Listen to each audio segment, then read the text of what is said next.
But I hold my hands up.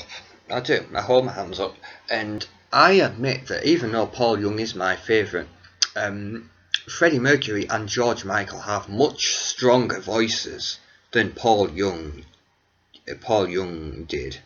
Um, you know, and people pointed out during that performance of Paul's of Radio Gaga that he was struggling, and genuinely he was, because it's not his song. Um, uh, you know, it's it. Yeah, he doesn't have as powerful voice as Freddie Mercury, and so obviously he is going to struggle. But I genuinely thought he did a good. He did an admirable job. He did. He did his best. He gave it his best shot. But I mean, people have said that he shouldn't have been. He shouldn't have done that one. George Michael should have done it. But fair. I mean, that's fair enough. But hey, Paul Young did it, and that's what we've got. And some people like it. I really like that performance. And of course, if you watch that performance, he does some spectacular skills with the microphone stand in that one. But yeah, fair. I mean, if you don't like it, fair enough. I mean, those Freddie Mercury purists, that's understandable. You guys wouldn't like anyone else doing Radio Gaga other than Freddie Mercury, in the same way that I wouldn't like to see anyone else do To My Memories for Paul Young. I mean, that's fair enough. But that wasn't. I still think he did a good job. And again, it was it was a career highlight for him, really. It would be. Because you guys don't need me to tell you that was a massive event, the Freddie Mercury tribute concert. But yeah, that was 92. Then 93 came around, and Paul Young brought out what could very well be classed as his masterpiece. He's said on his Twitter that next to No Parley, this album, The Crossing from 1993, is his proudest achievement. It's his masterpiece. And do you know what? I couldn't dispute that. I mean, next to, like I say, Other Voices is my favourite Paul Young album, but next to that, it has to be this one. I love this album, but you know what's quite ironically, I don't own this as an individual album. I only own it as part of this album classics box set. But because when I was buying these, it is one I saw in the store on the shelf, but I didn't fancy it. Honestly, I didn't fancy it. But yeah, it shows what an idiot I was, because this is absolutely awesome. And again, it makes me, I'm so glad I bought this. Because I mean, this was the surprise of this set, because obviously this was the one album I hadn't heard. But yeah, I love this one, and obviously this was one of his last studio albums, at least as a solo artist. Obviously he's done studio stuff with Los Pacaminos, but yeah, there is a lot of quality material on this one, and again, a great effort from Paul Young. But this was basically what this album was, much like the 1997 album, which I do have. I'm sorry, I haven't brought it down with me, but what this is Paul Young was getting older now, because this was 93, so Paul Young would have been 37 when he did this, and he was 41 when he did the 97 album. He realised, look, I've been on the go for more than a decade now, and I've had my success. I've had a string of hits. I've made my name. Now I just want to do the stuff that I want to do, and I want to do different things. And this is what this album is. And do you know what? Thank God, because this is another one. Much like other voices, it's not one particular track. It works as a whole. Seamless again. Just it flows.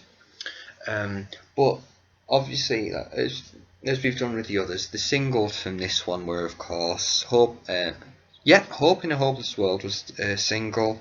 Now I Know What Made Otis Blue, and of course, It Will Be You. Now, I think the biggest single from this one was Now I Know What Made Otis Blue. If you look at how it did in the charts, that was the one that got the highest. I think if we were ranking them in how they did it, Now I Know What Made Otis Blue got the highest ranking, then it was It Will Be You, and then it was Hope in a Hopeless World. Now, again, particularly Hope in a Hopeless World and It Will Be You, they are fabulous singles. I have a great love for those. But again, there's a theme here. A lot of the gems are the album tracks. That one, Won't Look Back. We've got to talk about that one for a second. Won't Look Back is spectacular. That really, that could have been a single. And Paul Young he's mentioned as well, linked with The Crossing. If he had to pick a particular song from that album, which he was proudest of, he said it Will Be You. Sorry, oh God, sorry guys, sorry. It was not It Will Be You. Won't Look Back.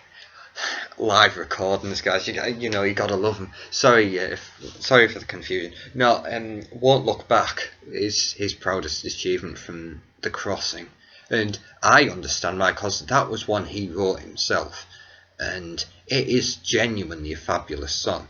Again, one of those Paul Young songs. First time I heard it, it jumped out at me. That one, and of course, It Will Be You. I think they're two of my favourites from this album. But yeah, again, really, both of those songs, It Will Be You and Won't Look Back, examples of when Paul Young does a really lovely song, he does a really lovely song. Another gem from this album is The Heart Is a Lonely Hunter. I thought that one was awesome. That again, a really 90s track. That one and Hope in a Hopeless World are really 90s, those two. And fabulously so, yeah. Unashamedly, it was 1993, it was happening. These songs are awesome. That's a really nice one, Bring Me Home. Bring Me Home to You. I love that's the one a track that I have a great love for. That one as well, Only Game in Town. That's a fabulous one. Objectively, when you listen to the that's one that stands out, Only Game in Town, because the actual sound of it is fabulous. The sound of the instruments, honestly, that has got the greatest sound to it. So yeah, that's definitely a highlight. That's another great one. Duet with Kathleen Turner. Where the hell did that come from? But yeah, Down in Chinatown. That track that's another great easy listen. That's a lot of fun. That's really a lot of fun. Yeah. It got a nice rhythm, nice beat to it. It's one of those that, like I say, it's such an easy listen. It's a joy to listen to. Because I admit, certain songs. This isn't I mean, yes, some are Paul Young songs, but some songs in general, they can be quite trying to listen to. Sometimes, they can be a bit of a chore to listen to.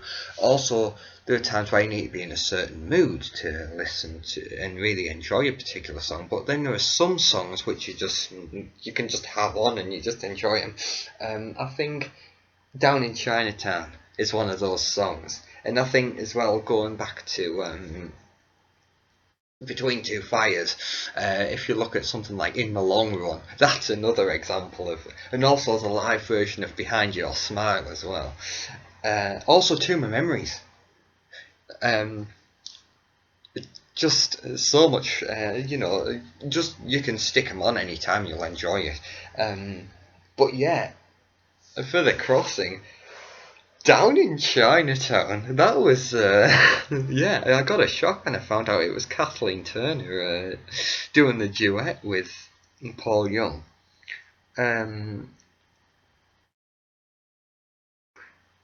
That's a nice one. Follow On. Yeah, one of his slower ones, but again, really nice. Yeah. But, yeah, it's one of the most interesting things about this album. As I said, it is pretty seamless and it's smooth. But yeah, there is such a variation of stuff on. Like you have the really 90s tracks, and then you have just the complete opposite. But it works. Well, it works for me, and I think it works for this. This has got quite a large fan base. This one, you read some of the reviews and they really rate it highly. Sorry, I don't know if I showed the back. There you go. I've showed it now. But yeah, a really lovely album, this one. And all the tracks work well together. But that one, It Will Be You, that actually closes this album, and it's such a nice way to close it.